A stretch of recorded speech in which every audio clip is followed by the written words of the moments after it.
Welcome back everyone. Practice set number ये 72 है।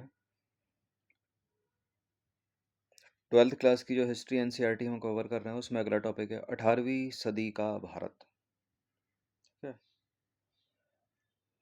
जितने भी प्रश्न इस टॉपिक से बनते हैं बनाते हैं।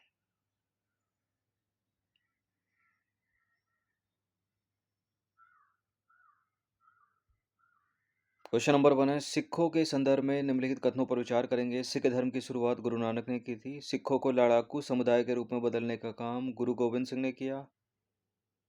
अपने आखिरी गुरु गोविंद सिंह के नेतृत्व में सिख एक राजनीतिक और फौजी ताकत बने। सिखों के 10 गुरु हुए, 10 के 10 इंपॉर्टेंट है।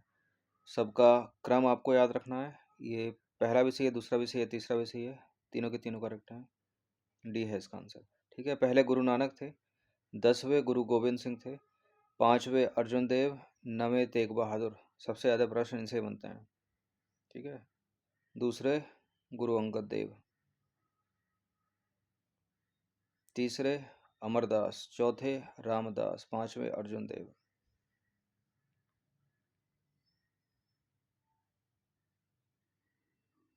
देखिए, सिख धर्म की शुरुआत गुरु नानक देव ने 15वीं शताब्दी में की। यह पंजाब के जाट किसानों तथा अन्य छोटी जातियों में फैल गया। यह कौन? सिख धर्म। वहीं लड़ाकू समुदाय के रूप में सिखों को बदलने का काम गुरु गोविंद सिंह ने आरंभ किया। और मगर अपने 10वें और आखिरी गुरु गोविंद सिंह के नेतृत्व में सिख एक राजनीतिक और फौजी ताकत बने। औरंगजेब की फौजों और पहाड़ी राजाओं के खिलाफ 1699 से लेकर गुरु गोविंद सिंह ने लगातार लड़ाइयाँ लड़ी। क्वेश्चन नंबर 2 पर आ जाइए। 18वीं सदी के भारत के संबंध में नीचे दिए गए कथनों पर विचार करेंगे। इस सदी में भारत का निर्यात उसके आयात से अधिक था। इस सदी में भारत विज्ञान और प्रौद्योगिकी के मामले में यूरोप से काफी आगे था। पहला वाला सही है, दूसरा वाला गलत है। विज्ञान के क्षेत्र में भारत काफी पीछे था या प्रगति ही नहीं हुई थी। देखिए, 18 पहला वाला करेक्ट है। 18वीं सदी में भारत हस्तशिल्प और कृषि के उत्पादनों में कुल मिलाकर स्वावलंबी था, इसलिए बड़े पैमाने पर विदेशी वस्तुओं का आयात नहीं करता था। ठीक है, दूसरी ओर भारत के औद्योगिक और कृषि उत्पादनों के लिए विदेशों में नियमित बाजार था, फलस्वरूप भारत का निर्यात उसके आयात से अधिक था। दूसरा वाला इनकरेक्ट है क्योंकि भारतीय संस्कृति की मुख्य कमजोरी विज्ञान के क्षेत्र में थी। 18वीं सदी के दौरान भारत पश्चिमी देशों से विज्ञान और प्रौद्योगिकी के मामले में काफी पिछड़ रहा था। पिछले 200 वर्षों से पश्चिमी यूरोप में एक वैज्ञानिक और आर्थिक क्रांति चल रही थी, जिससे आविष्कारों और अनुसंधानों की बाढ़ सी आ गई थी। भारत में बहुत बाद में हुआ। 18वीं सदी के संदर्भ में निम्नलिखित कथनों पर विचार करेंगे। प्रसिद्ध पंजाबी महाकाव्य हीर रांझा की रचना बारिश शाह ने की थी और प्रसिद्ध कविता संग्रह रिसालों की रचना अब्दुल लतीफ ने की थी। या तो ये दोनों करेक्ट हो जाएंगे या दोनों इनकरेक्ट हो जाएंगे। ये दोनों के दोनों सही हैं।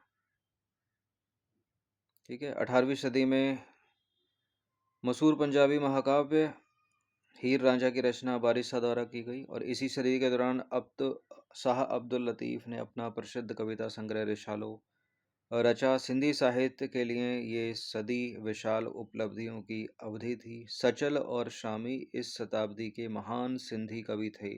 सचल और शामी।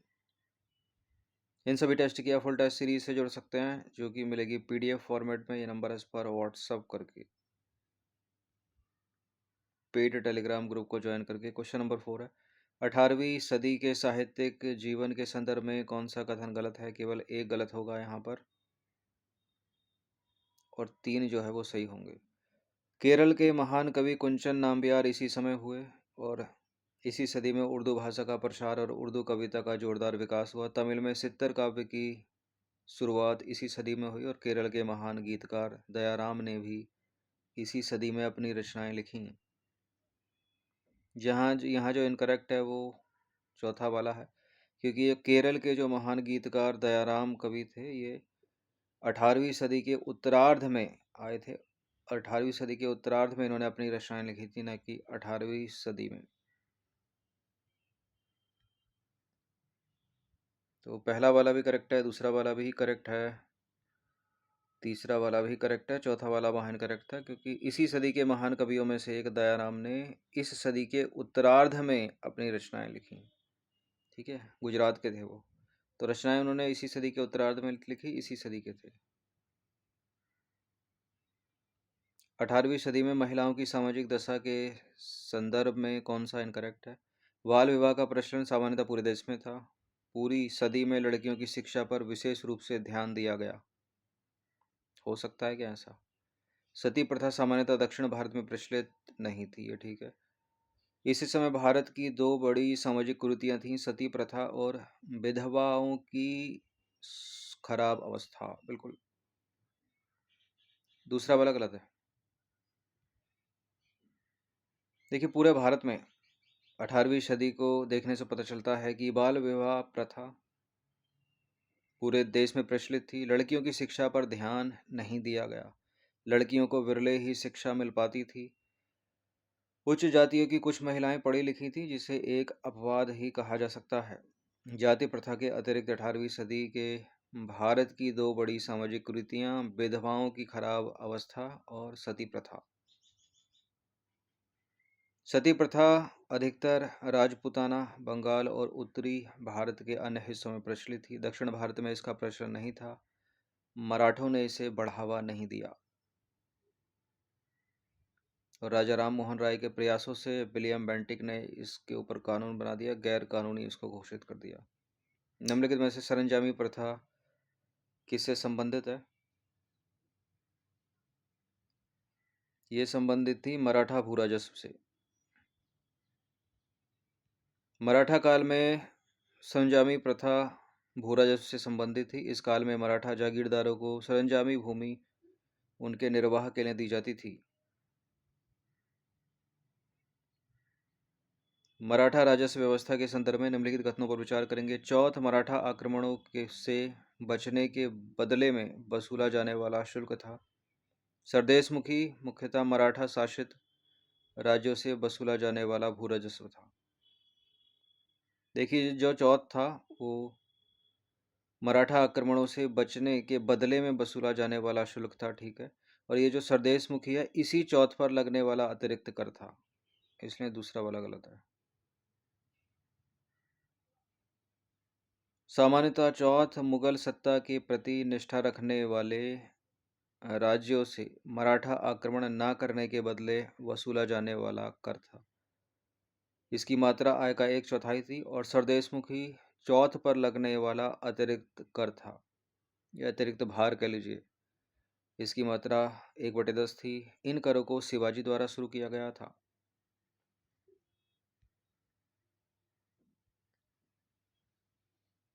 क्वेश्चन नंबर 8 पर आ जाइए। निम्नलिखित में से कौन सा सही सम्मिलित है? प्रथम आंग्ल मराठा युद्ध देवगांव की संधि से समाप्त, द्वितीय आंग्ल मराठा युद्ध सलवाई की संधि के द्वारा समाप्त। दोनों के दोनों ठीक हैं ये। सॉरी, दोनों के दोनों इनकरेक्ट हैं ये। प्रथम आंग्ल मराठा युद्ध सलवाई की संधि द्वारा समाप्त, द्वितीय आंग्ल मराठा युद्ध देवगांव की संधि से समाप्त। ठीक है, पहला का दूसरा, दूसरे का पहला। प्रथम आंग्ल मराठा युद्ध में सलवाई की संधि के साथ समाप्त हुआ। 1782 में हुआ था ये। देवगांव की संधि द्वारा दूसरा आंग्ल मराठा युद्ध समाप्त हुआ। ठीक है, आंग्ल मराठा युद्ध दूसरा है 1803 से 1805। तृतीय आंग्ल मराठा युद्ध 1816 से 1819 के बाद अंग्रेजों द्वारा पेशवा का वंशानुगत पद समाप्त कर दिया गया। प्रथम युद्ध में अंग्रेज पराजित हुए, जबकि अन्य दोनों युद्धों में मराठों की हार हुई। ठीक है, यानी पहले में मराठे जीते, दूसरे तीसरे में हार गए। पानीपत की तीसरी लड़ाई के परिणाम स्वरूप निम्नलिखित में से कौन सी घटनाएं घटी? मराठों की राजनीतिक प्रतिष्ठा को बड़ा धक्का लगा। अंग्रेजी ईस्ट इंडिया कंपनी को बंगाल और दक्षिण भारत में अपनी सत्ता मजबूत करने का अवसर मिला। अफगानों का पंजाब में पूर्णतः अधिकार हो गया। देखिए, पानीपत की तीसरी लड़ाई जीतने के बाद भी अफगान मराठे तो इसमें हार गए पूरी तरह से, लेकिन अफ़गानों को भी कुछ ख़ास फ़ायदा नहीं हुआ। मतलब पंजाब पर भी वो पूर्णतः अधिकार नहीं कर पाए। गलत है तीसरा वाला स्टेटमेंट। तो यहाँ केवल पहला और दूसरा ही करेक्ट होगा, जहाँ जहाँ 3 है उसको हटा दीजिए। 1761 में पानीपत की तीसरी लड़ाई, मराठा फौज के पैर पूरी तरह उखड़ गए। इसमें अनगिनत मराठा सेनापति करीब 28,000 सैनिकों के साथ मारे गए। पानीपत की हार मराठों के लिए बहुत बड़ा आघात थी तथा उनकी राजनीतिक प्रतिष्ठा को बड़ा धक्का लगा। पानीपत में मराठों की हार ने अंग्रेजी ईस्ट इंडिया कंपनी को बंगाल और दक्षिण भारत में अपनी सत्ता मजबूत करने का मौका दिया, क्योंकि इन क्षेत्रों पर मराठों का प्रभाव था।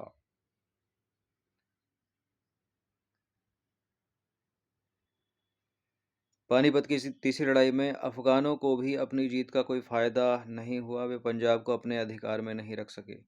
वस्तुतः पानीपत की तीसरी लड़ाई ने यह फैसला नहीं किया कि भारत पर कौन राज्य करेगा, बल्कि यह तय कर दिया कि भारत पर कौन शासन नहीं करेगा। इससे भारत में ब्रिटिश सत्ता के उदय का रास्ता साफ हो गया। ये कुछ ऐसा है कि नेवला और सांप आपस में लड़ रहे हैं और चील जो है वो ऊपर से घात जमाए देख रही है। 10वां प्रश्न है, पानीपत का तीसरा युद्ध निम्नलिखित में से किसके मध्य हुआ? Third battle of Panipat Maratha और अफगानों के बीच, जिसमें मराठा जीते, मराठा हारे और अफगान जीते। बी है इसका आंसर। पानीपत का तीसरा युद्ध 14 जनवरी 1761 को मराठों और अफगान अहमद शाह अब्दाली के मध्य हुआ। ठीक है, मराठे हार गए, ये जीत गए। क्वेश्चन नंबर 11, निम्नलिखित कथनों पर विचार करेंगे। 3 कथन है यहाँ पर। बाजीराव प्रथम को शिवाजी के बाद गुरिल्ला युद्ध का सबसे बड़ा प्रतिपादक कहा गया। बाजीराव प्रथम के समय दक्कन के प्रांत भी चौथ और सरदेशमुखी कर मराठों को देते थे। बाजीराव प्रथम ने पुर्तगालियों के पश्चिमी तट के इलाके को भी अपने कब्जे में ले लिया था। इसमें तीनों तो सही हो नहीं सकते, पहला सही है, दूसरा सही है और तीसरा वाला जो है वो गलत है। तो 1 और 2 केवल। पहला करेक्ट है, दूसरा वाला भी करेक्ट है। तीसरा वाला स्टेटमेंट है कि बाजीराव ने पुर्तगालियों के खिलाफ भी अभियान आरंभ किया। अंत में सिलहट और बसई पर कब्जा कर लिया, मगर पश्चिमी तट पर पुर्तगालियों का अपने इलाकों पर कब्जा बना रहा। ठीक है, इसलिए गलत है। औरंगजेब का मकबरा निम्नलिखित में से कहाँ स्थित है? खुलदाबाद में है औरंगजेब का मकबरा।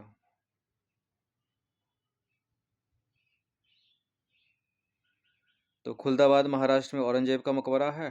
एतमादुद्दौला का पूछ ले तो आगरा उत्तर प्रदेश में है। शेख सलीम चिश्ती का पूछ ले तो फतेहपुर सीकरी आगरा उत्तर प्रदेश में। और अब्दुल रहीम खाने खाना का पूछ ले तो दिल्ली में।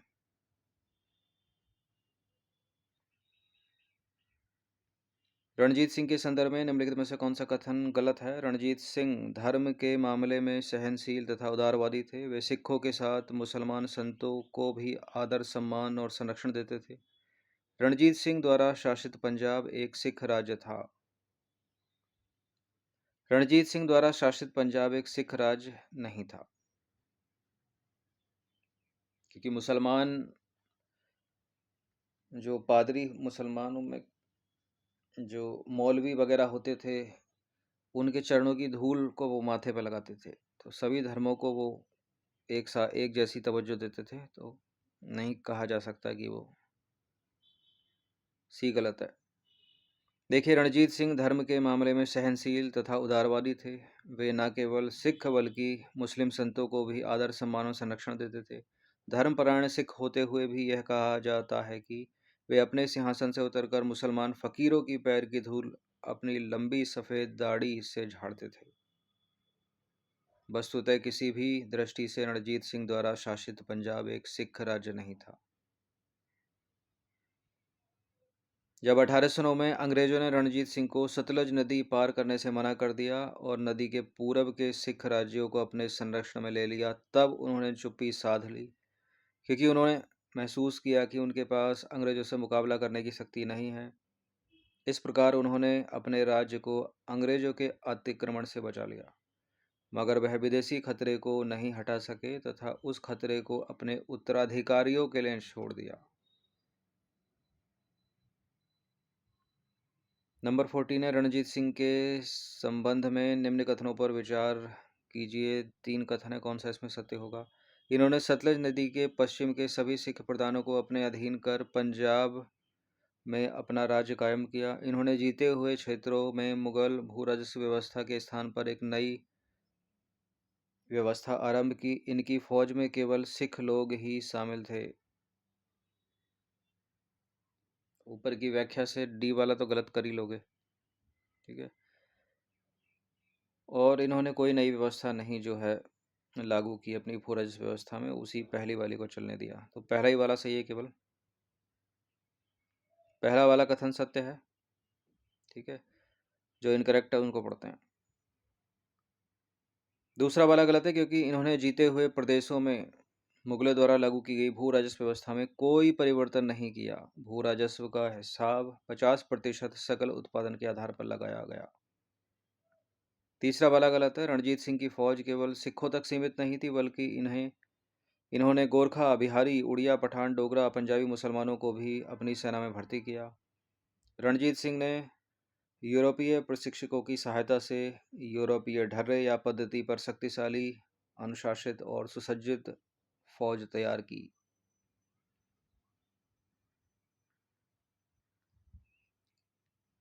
15वां प्रश्न है, औरंगजेब की मृत्यु के बाद मुगल शासकों के गद्दी पर बैठने का सही क्रम कौन सा है?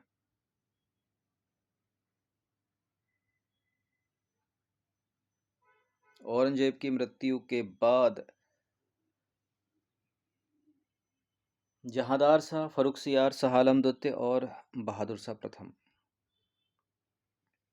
बहादुर शाह प्रथम, जहांदार शाह, फर्रुखसियार, शाह आलम द्वितीय। फर्रुखसियार, शाह आलम द्वितीय, बहादुर शाह प्रथम, जहांदार शाह।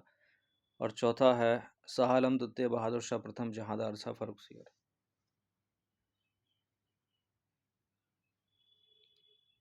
औरंगजेब की मृत्यु के बाद बहादुर शाह प्रथम, उसके बाद जहांदार शाह, फिर फर्रुखसियार, उसके बाद शाह आलम द्वितीय। ये है इसका आंसर।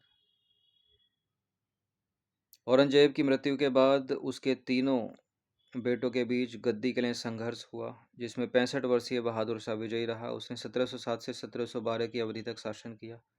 बहादुर शाह की मृत्यु के बाद उसके बेटे जहांदार शाह ने तत्कालीन शक्तिशाली अमीर जुल्फिकार खां की सहायता से गद्दी प्राप्त की थी। यह नितांत अयोग्य शासक था, लोग उसे लंपट मूर्ख कहते थे। यही पूछा जाता है किसे लंपट मूर्ख कहा था। जहांदार शाह को परास्त कैसे करके? सैयद बंधुओं की सहायता से। उसका भतीजा फर्रुखसियार गद्दी पर बैठा 1713 में। सैयद बंधुओं ने फर्रुखसियार की सत्ता पाने में सहायता की थी और बाद में उन्होंने ही उसी की हत्या कर दी और 18 वर्षीय मोहम्मद शाह को गद्दी पर बैठा दिया। भारतीय इतिहास में सैयद बंधुओं को राजा बनाने वाले के नाम से जाना जाता है। ये इंपॉर्टेंट हो सकती है लाइन। भारतीय इतिहास में किसे या किन्हें राजा बनाने के नाम से जाना जाता है? तो सैयद बंधुओं को। शाह आलम द्वितीय 1759 में गद्दी पर बैठा था।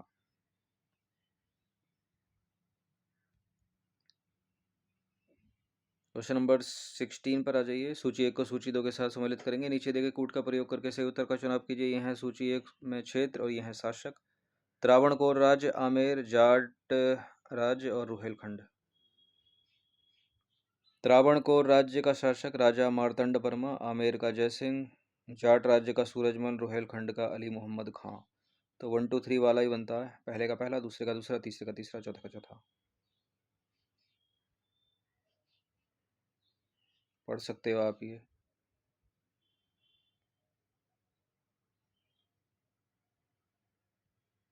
काफ़ी बड़ी एक्सप्लेनेशन है। 30 मिनट्स में कवर करना है पूरा। 29-30 प्रश्न है इसमें। चलिए 17वां प्रश्न है, निम्नलिखित कथनों पर विचार करेंगे। 2 कथन है यहाँ पर। इन 4 शासकों में से किसी एक के बारे में ये कुछ लाइंस हैं। समय के साथ बदलने की उसकी इच्छा के प्रतीक थे। समय के साथ बदलने की उसकी इच्छा के प्रतीक थे। एक नए कैलेंडर को लागू करना, सिक्का ढलाई की नई प्रणाली में काम में लाना, सिक्का ढालने की नई प्रणाली काम में लाना तथा माप तौल के नए पैमाने को अपनाना। ठीक है। उसकी एक अत्यंत प्रिय उक्ति थी कि एक शेर की तरह एक दिन जीना बेहतर है, लेकिन भेड़ की तरह लंबी जिंदगी जीना अच्छा नहीं है। कौन है ये?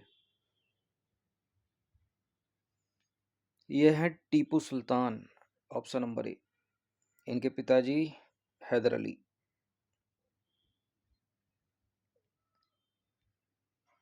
उपर्युक्त दोनों ही विशेषताएं टीपू सुल्तान के विषय में हैं। ठीक है। अतः समय के साथ चलने वाला बहादुर और निर्भीक शासक था। टीपू के विषय में कुछ अन्य बातें। उसे फ्रांसीसी क्रांति में गहरी दिलचस्पी थी। उसने श्रीरंगपट्टनम में स्वतंत्रता वृक्ष लगाया और जैकोबिन क्लब का सदस्य बना। ये प्रश्न भी पूछा जाता है कि किसने श्रीरंगपट्टनम में स्वतंत्रता वृक्ष लगाया और जैकोबिन क्लब की का सदस्य बना। उसने 1796 के बाद एक आधुनिक नौसेना खड़ी करने की भी कोशिश की थी। उसने उसके समय मैसूर का किसान ब्रिटिश शासित राज्य मद्रास के किसान की तुलना में बहुत अधिक संपन्न और खुशहाल था। ठीक है। आंग्ल मैसूर युद्ध यानी अंतिम आंग्ल मैसूर युद्ध जो हुआ था 1799 में, उसमें वह श्रीरंगपट्टनम के द्वार पर लड़ता हुआ मारा गया।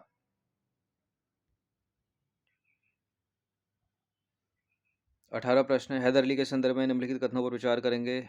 अशिक्षित था हैदर अली, कुशल प्रशासक था, उसने फ्रांसीसियों की सहायता से डिंडीगुल में एक आधुनिक शस्त्रागार स्थापित किया, और चौथा है द्वितीय आंग्ल मैसूर युद्ध में उसने अंग्रेजों को बुरी तरह पराजित किया। यही गलत है। द्वितीय आंग्ल मैसूर युद्ध में वो उसने अंग्रेजों को नहीं बल्कि अंग्रेजों ने उसे बुरी तरह पराजित करके मार दिया था। तो यहाँ जो सही बनता है पहला, दूसरा, तीसरा बनता है, चौथा वाला इनकरेक्ट है। दक्षिण भारत में हैदर अली के पास दक्षिण भारत में हैदराबाद के पास हैदर अली के अधीन मैसूर का उदय हुआ। हैदर अली पढ़ा लिखा ना होने के बावजूद बहुत ही कुशल प्रशासक था। अपने राज्य में मुगल शासन प्रणाली तथा राजस्व व्यवस्था उसी ने लागू की थी। 1755 में डिंडीगुल में उसने एक आधुनिक शस्त्रागार स्थापित किया। इसमें उसने फ्रांसीसी विशेषज्ञों की मदद ली। 1769 में अंग्रेजी फौजों को बार बार हराया उसने और मद्रास के पास तक पहुंच गया, परंतु द्वितीय आंग्ल मैसूर युद्ध के दौरान 1782 में वो मारा गया। उसके स्थान पर उसका बेटा टीपू सुल्तान गद्दी पर बैठा।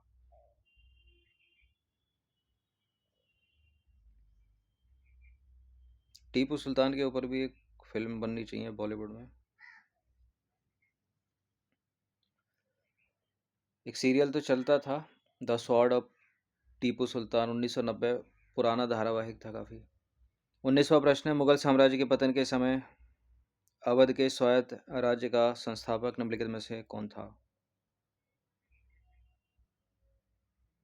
सादत खां था। कौन था? सादत खां।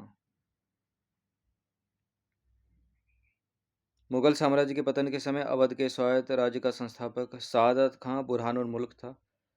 इसके बाद उसकी जगह उसके भतीजे सफदरजंग ने ले ली। और जो ऑप्शन में अलीवर्दी खां है वो तो बंगाल का नवाब था। सफदरजंग के बाद शुजाउद्दौला अवध का नवाब बना। ये सब क्रम याद रखिएगा। अवध से रिलेट करते हुए प्रश्न यूपी के एग्जाम्स में ज़्यादा पूछे जाते हैं। मुगल कालीन तकावी ऋण के संदर्भ में कौन सा कथन सही है? 3 गलत है, केवल एक ही सही होगा। यह खेती के विस्तार एवं बेहतरी के लिए राज्य की ओर से दिया जाता था। यही सही है केवल। तकावी ऋण मुख्य रूप से मुगल काल में खेती के विस्तार और बेहतरी के लिए राज्य की ओर से दिए जाने वाला ऋण है। इससे गरीब खेतीहरों को अकाल, सूखे व बाढ़ जैसी विपरीत परिस्थितियों में उबारने में सहायता मिलती थी। साथ ही यह उन्हें समय पर भू राजस्व देने के लिए समर्थ बनाने का राज्य का एक प्रयास भी था। चलिए, बंगाल के नवाबों का सही कालानुक्रम कौन सा है इनमें? सबसे पहले कौन आएगा? सबसे पहले आएगा मुर्शीद कुली खां। मुर्शीद कुली खां के बाद सुवाजुद्दीन सुजाउद्दीन, उसके बाद अलीवर्दी खां और सबसे अंत में सिराजुद्दौला। तो बी है इसका आंसर। देखिए, मुर्शीद कुली खां 1717 में बंगाल का सूबेदार बनाया गया, मगर वह उसका वास्तविक संस्थापक 1700 से ही था। 1727 में मुर्शीद कुली खां की मृत्यु के बाद उसके दामाद सुजाउद्दीन ने बंगाल पर 1739 तक शासन किया। उसकी जगह पर उसका बेटा सरफराज खां आया, जिसे उसी साल गद्दी से हटाकर अली वर्दी खां नवाब बन गया। सिराजुद्दौला अली वर्दी खां का उत्तराधिकारी था। तो क्रम बनता है मुर्शीद कुली खां, सुजाउद्दीन, अली वर्दी खां और सिराजुद्दौला। ठीक है। अगर एक और आता बीच में तो सरफराज खां, सुजाउद्दीन के बाद। हैदराबाद राज्य की स्थापना किसने की थी? हैदर अली लगाकर गलत मत कर दीजिएगा। इसका उत्तर है निजाम उल मुल्क आसफ जाह।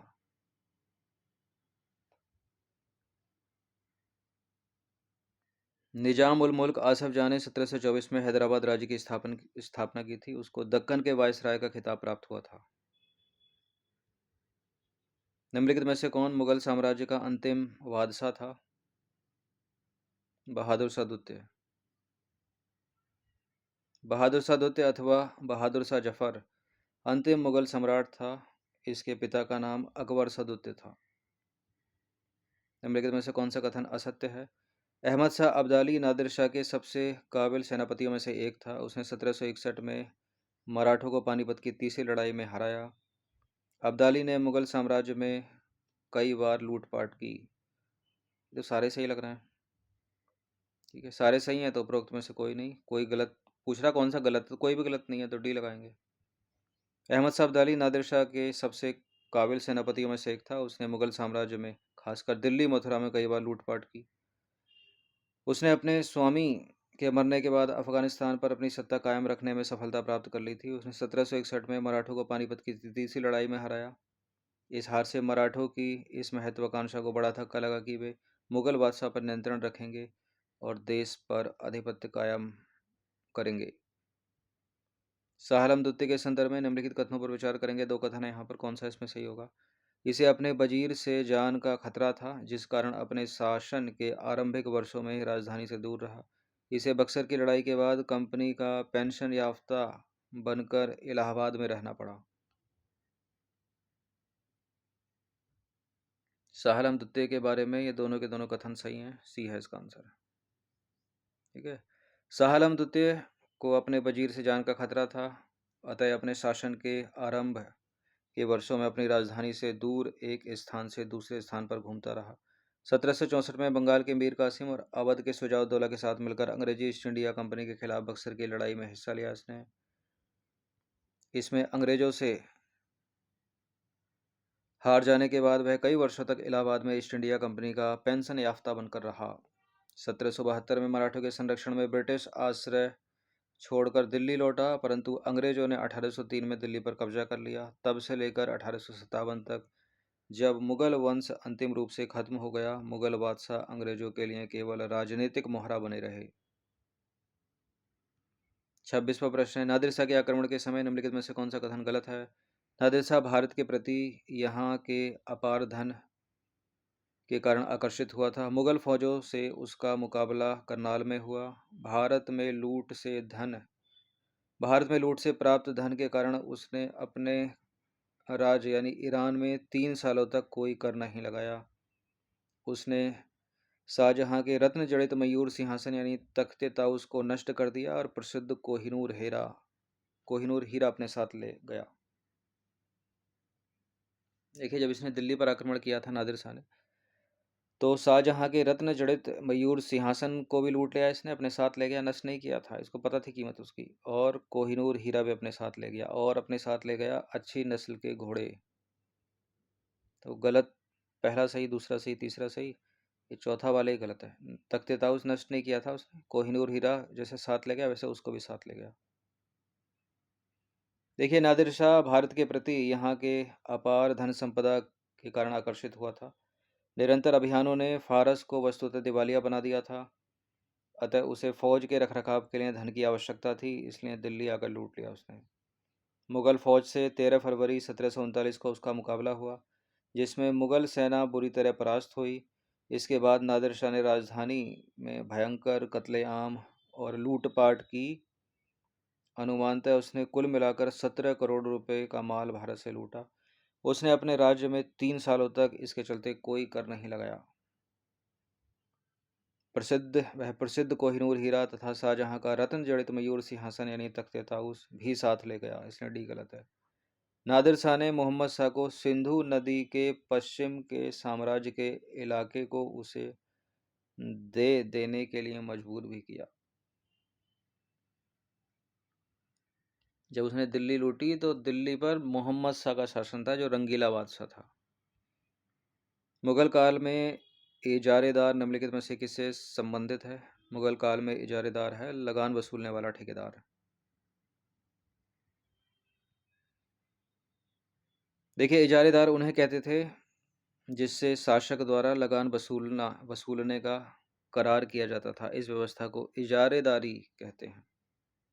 इसमें निश्चित दर पर भू राजस्व वसूल करने के बदले शासक इजारेदारों यानी लगान के ठेकेदारों और बिचौलियों के साथ यह करार करते थे कि शासक को एक निश्चित मुद्रा राशि लगान के रूप में दें, मगर वे किसानों से जितना लगान वसूल कर सकें उतना करने के लिए उन्हें आज़ाद छोड़ दिया जाता था। इससे किसानों का उत्पीड़न बढ़ा।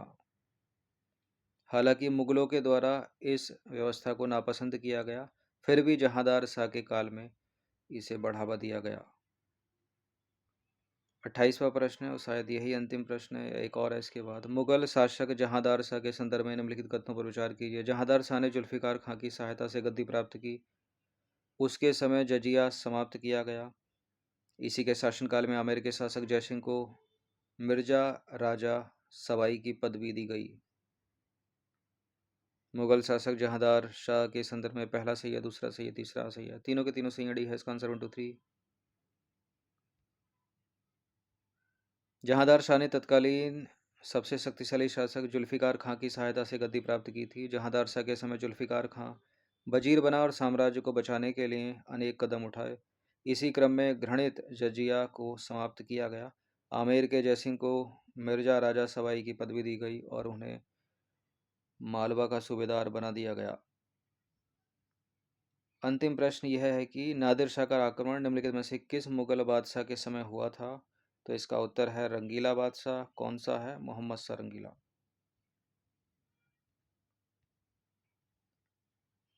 नादिर शाह का आक्रमण 1738-39 में मोहम्मद शाह के समय हुआ था। मोहम्मद शाह प्रशासन के प्रति उदासीन था तथा मदिरा और सुंदरी के प्रति अत्यधिक रुचि रखता था, जिस कारण उसे लोग रंगीला कहते थे। उसके शासनकाल में हिजड़ों तथा महिलाओं के वर्ग का प्रभुत्व हो गया था। मयूर सिंहासन पर बैठने वाला वो अंतिम शासक भी था, क्योंकि नादिर शाह लूट के ले गया था इसके बाद।